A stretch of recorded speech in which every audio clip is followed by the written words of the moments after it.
Assalamualaikum majikan, kali ini kita akan membahas sebuah kasus viral yang merupakan requestan dari kalian semua nih. Yaitu tentang sebuah berita tentang wanita yang ditemukan di dalam koper merah yang berada di salah satu TPS di Kota Ngawi, Jawa Timur. Awalnya sebenarnya polisi ini butuh waktu yang nggak sebentar ya untuk mengidentifikasi wanita tersebut. Ya semua itu dikarenakan wanita yang ada di dalam koper itu tuh cuma ada badannya doang, gengs. Alias tanpa kepala.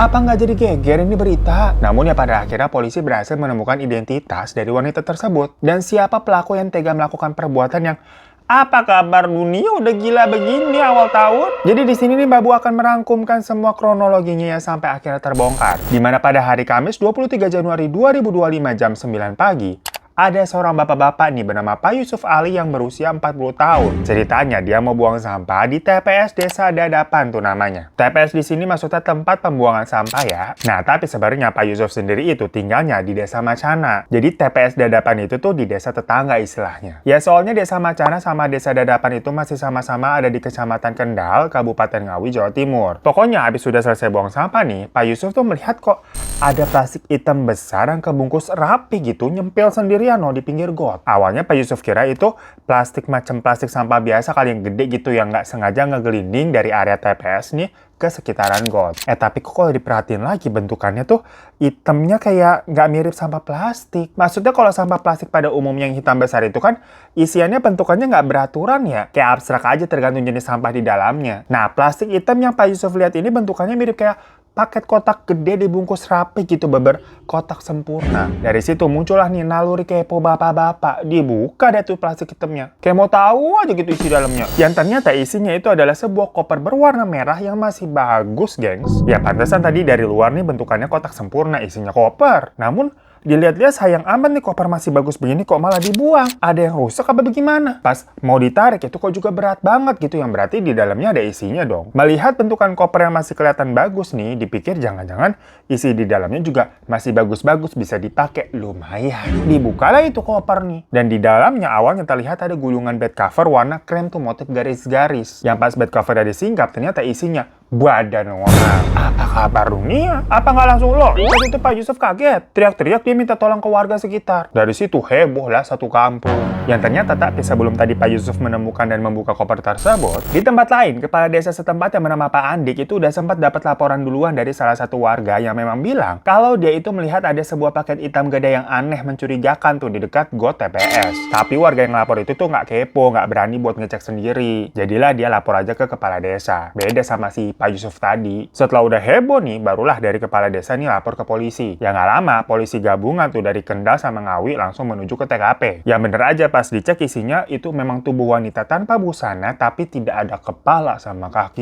Dimana dalam berita acara tuh disebutkan kalau kaki kirinya itu hilang dari pangkal paha ke bawah. Terus kaki kanan hilangnya dari lutut ke bawah. Jadi nggak sama rata ya. Lalu ditemukan juga ada gelang silver di tangan kanan. Ada juga tali putih sama sepasang sendal. Ya tapi karena tidak ada identitas sama nggak ada kepala atau wajahnya, akhirnya temuan itu tuh dibawa deh ke RSUD Seroto Ngawi untuk dilakukannya otopsi. Pada screening awal nih, badan wanita itu tuh memiliki ciri-ciri sekitar 150 cm tingginya. Berkulit kuning langsat, punya tai lalat di bagian pinggang kiri, terus punya lubang tindik juga di bagian pusarnya. Yang mana diduga wanita tersebut itu meninggal karena kehabisan nafas. Yang kemungkinannya disebabkan oleh jeratan tali putih yang memang ditemukan di koper tadi juga. Selain itu, beberapa memar juga terlihat di beberapa bagian tubuh yang sepertinya wanita tersebut tuh memang sempat mengalami kekerasan lebih dulu sebelum akhirnya dihabisi. Nah, karena di sini konteksnya wanita itu tanpa kepala, jadinya di awal memang cukup sulit untuk menemukan identitas siapakah dia.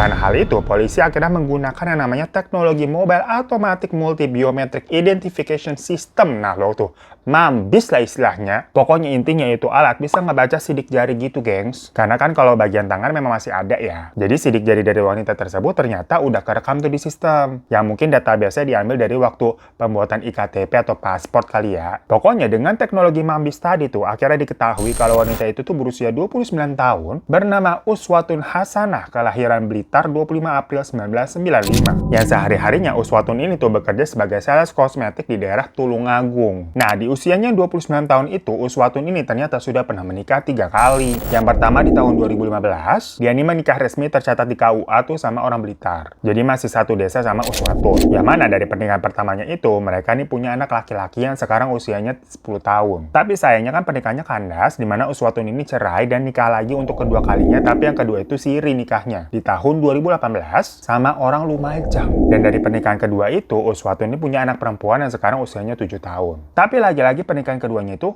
kandas, cerai lagi. Lalu kemudian di tahun 2022, Uswatun ini dikatakan menikah dengan orang Tulungagung bernama Rohmat Trihartanto alias Antok panggilannya. Yang setelah nikah dengan Antok, Uswatun itu seperti ikut suami berarti pindah ke Tulungagung karena Antok ini di Tulungagung. Makanya si Uswatun akhirnya bekerja sebagai sales kosmetik di sana. Tapi dari pernikahan ketiganya itu, Uswatun ini tidak ada anak ya. Nah, selama hidup, Uswatun ini sebenarnya dikenal sebagai sosok yang baik dan bertanggung jawab sama keluarga. Walaupun dia bekerja dan tinggalnya di Tulungagung, Uswatun itu tuh masih rutin pulang tuh ke Blitar untuk bertemu sama keluarganya karena anak-anaknya tadi tuh 2 orang ya diurus di sana. Nah, pokoknya setelah identitas dari Uswatun ini udah ketemu, berarti kan yang harus polisi lakukan selanjutnya adalah menghubungi keluarganya Uswatun. Sekalian untuk mengorek info mengenai Uswatun. Singkat cerita sama polisi nih, informasi mengenai identitas penemuan dari wanita di dalam koper merah itu disebarkan lewat WhatsApp, kayak chat broadcast. Semacam dibilang kayak, sudah didapat biodata dari wanita yang berada di dalam koper merah yang dibuang di Desa Dadapan, Kendal Ngawi. Disertai juga tuh foto KTP-nya, foto 10 sidik jari, sama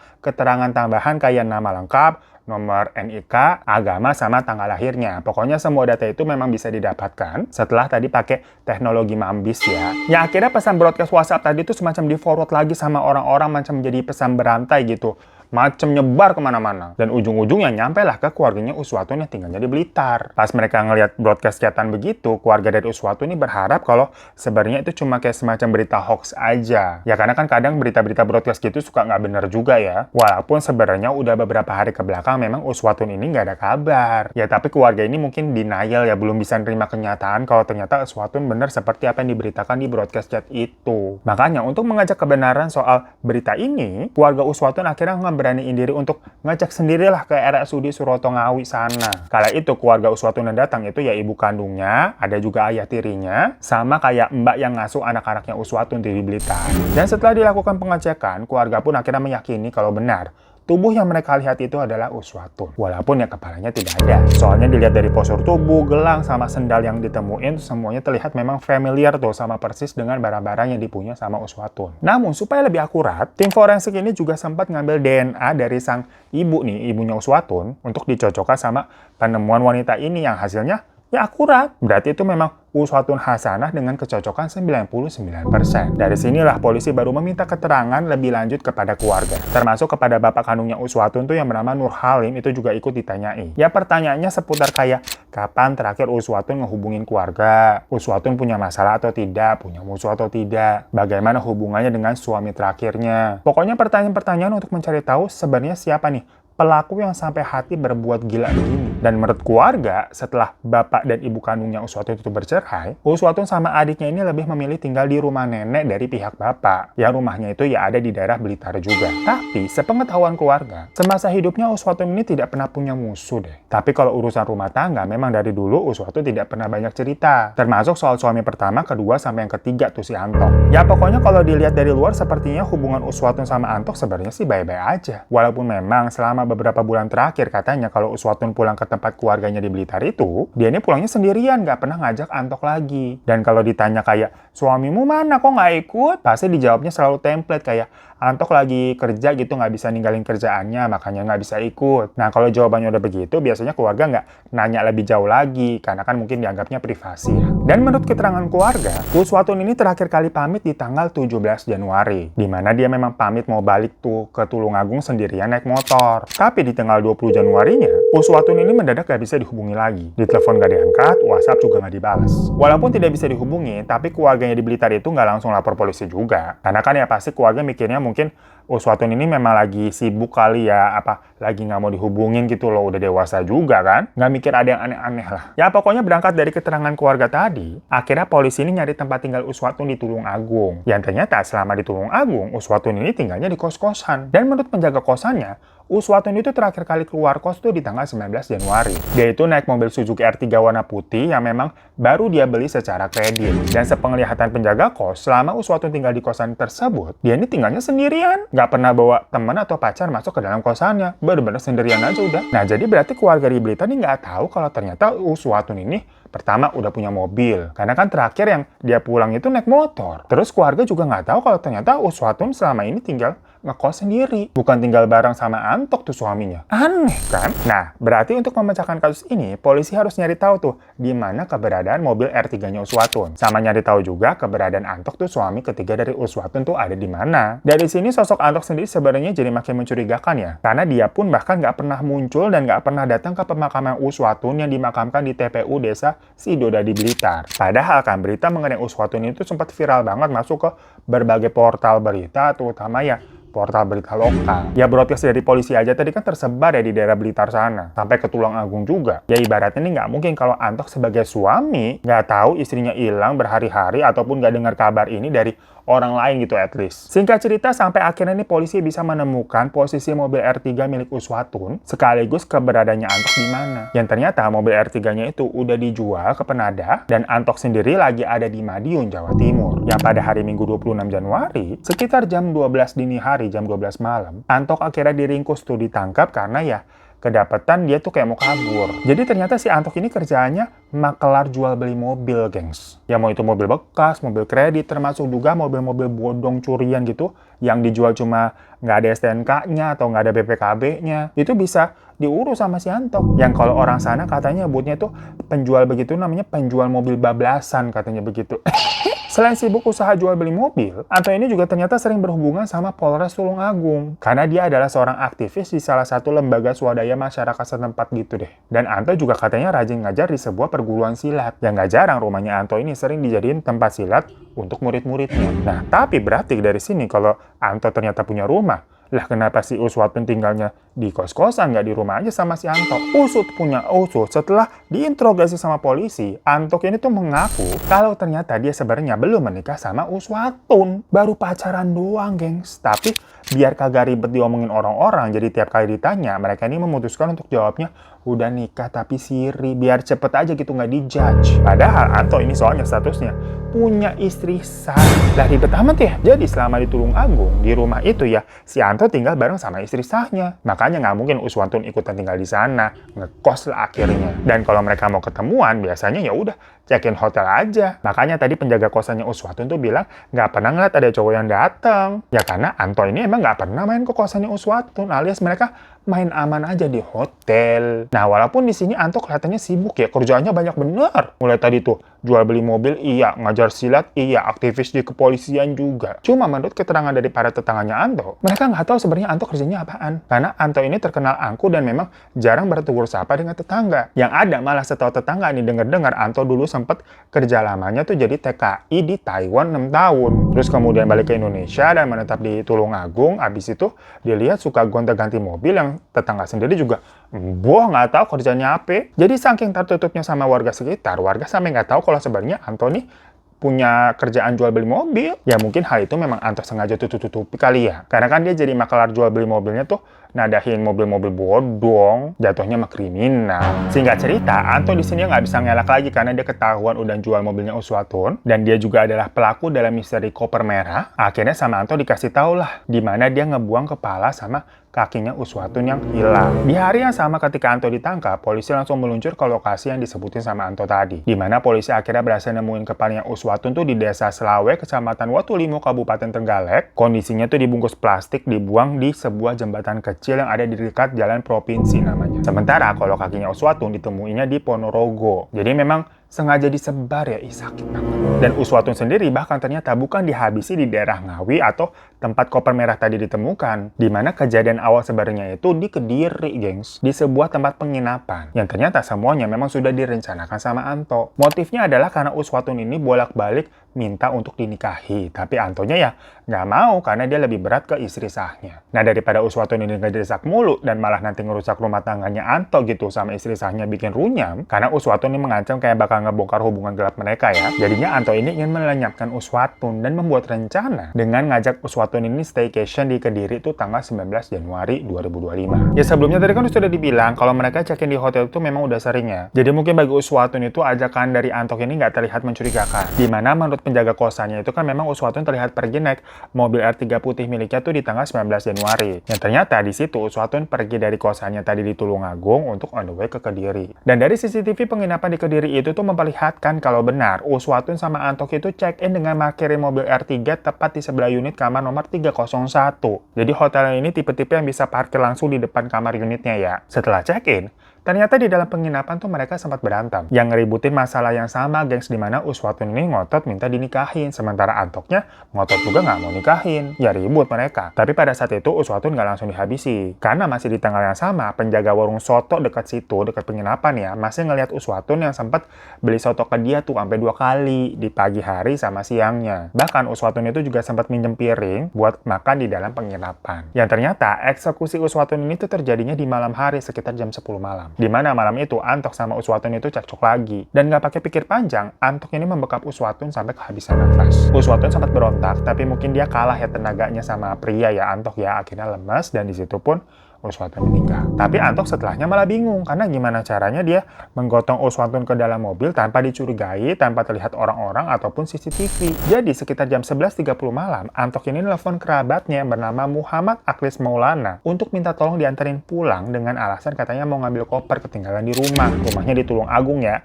Nah, sama si Aklis ini ditolongin. Maksudnya ya dijemput si Antok dan diantarin untuk ngambil koper ke rumahnya tuh di sekitar jam 1 pagi. Tapi di rumah Antok ternyata ini nggak cuma ngambil koper doang. Dia juga ngambil barang-barang lainnya macam plastik putih, plastik hitam gitu, 10 lembaran, sama tali marlon juga. Jadi kayak semacam tali tambang yang ukurannya ya lumayan kecil, biasa buat jemuran gitu loh, gengs. Nah, setelah mengambil barang-barang tersebut, mereka balik lagi nih ke penginapan. Jadi lumayan niatnya si Aklis ini ngejemput jam 1 pagi begitu. Namun sebelumnya mereka sempat mampir dulu tuh ke Swalayan 24 jam buat membeli pisau-pisau biasa. Dan mereka baru benar-benar sampai penginapan itu di jam 2 dini hari. Jadi ini berarti udah ganti hari di tanggal 20 Januari ya. Nah, dari situ Antok sama Aklis ini nurunin tuh barang-barang yang tadi udah mereka bawa dan mereka beli. Antok masuk ke penginapan, sementara Aklisnya ini tuh cabut balik. Tapi Antok nih pesen kayak, nanti jam 5 subuh kamu balik lagi ke sini jemput saya. Nah, di dalam penginapan, maksud hati si Antok ini kayak mau masukin Uswatun ke dalam koper merah yang udah tadi diambil dari rumah. Dan habis itu nanti kopernya dibuang deh. Tapi ternyata kopernya nggak cukup gede buat masukin Uswatun di situ. Yang terpaksa, Antok mutung-mutung jadi beberapa bagian pakai pisau yang tadi dibeli di swalayan. Jadi kepala sama kakinya diputung. Kalian kebayang nggak sih? Berarti kan mutungnya itu pakai pisau biasa tuh, beli di swalayan biasa. Pisau apa sih? Pisau dapur. Itu buat motong begitu. Kita sampai ngilu. Susah loh. Karena kalau kita nggak bahas kasus-kasus seperti ini yang udah-udah ya, ataupun nonton di film-film serial killer begitu, motongnya kan pakai kapak, pakai gergaji gitu. Ini pakai pisau biasa. Segitu effortnya, ngeri banget. Singkat cerita, ya udah akhirnya berhasil tuh dimasukin ke dalam koper. Karena kepala sama kakinya kan dipisah, dimasukin ke dalam plastik. Sampai di jam 5 subuh, si Aklis tadi tuh beneran balik buat jemput si Antok. Jadi niat emang. Dan dari CCTV terpantau kalau Aklis duduk santai aja tuh di teras depan kamarnya itu nungguin si Antok yang sibuk bolak-balik ngangkut barang. Jadi kalau dilihat dari CCTV memang sepertinya Aklis ini nggak tahu mungkin ya Antok ini lagi ngangkut apaan. Serem ya. Setelah semua barang udah masuk ke mobil, mereka langsung balik lagi ke daerah Tulung Agung. Di mana tujuan mereka itu ke Desa Gombang karena di sana ada sebuah rumah kosong milik neneknya Antok. Di situ mereka nurunin semua koper-koper dan barang-barang yang tadi dibawa kayak di drop aja ditaruh. Karena abis itu mereka pergi lagi naik mobil R3-nya milik si Uswatun untuk lanjut dibawa ke Surabaya buat dijual ke pengadah asal Sidoarjo seharga 57 juta rupiah. Baru setelahnya Antok sama Aklis ini balik ke Tulung Agung lagi naik bis ke tempat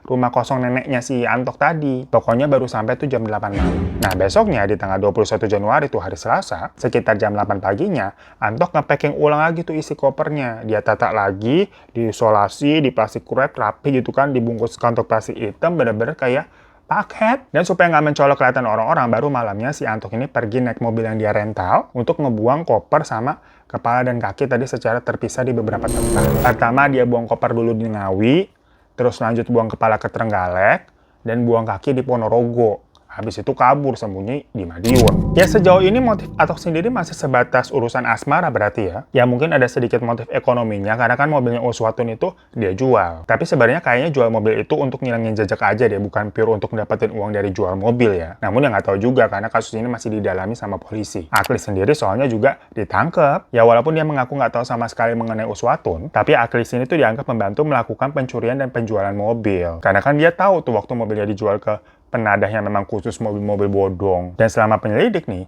Antok dikabarkan katanya kelihatannya nggak nyesel, gengs. Dia itu lebih menyesal perkara harus meninggalkan anak-anaknya. Jadi pas ngebahas Aswatun, si Antok biasa aja. Tapi kalau ngebahas anak sama istrinya, Antok langsung nangis-nangis. Ya soalnya atas kasus ini, Antok ini terancam hukuman eksekusi mati. Sementara kalau Aklis itu masih dalam interogasi ya, didalamin nih soal keterlibatannya sejauh apa sebenarnya. Apa dia benar nggak tahu atau gimana?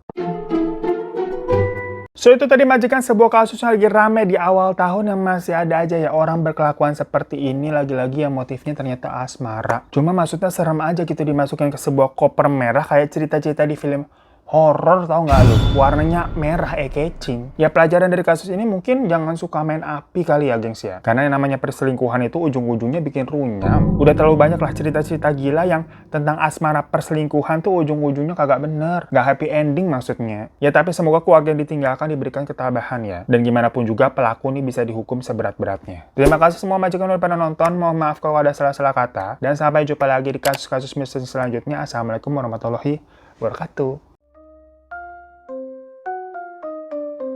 Misteri dunia orang pada kenapa?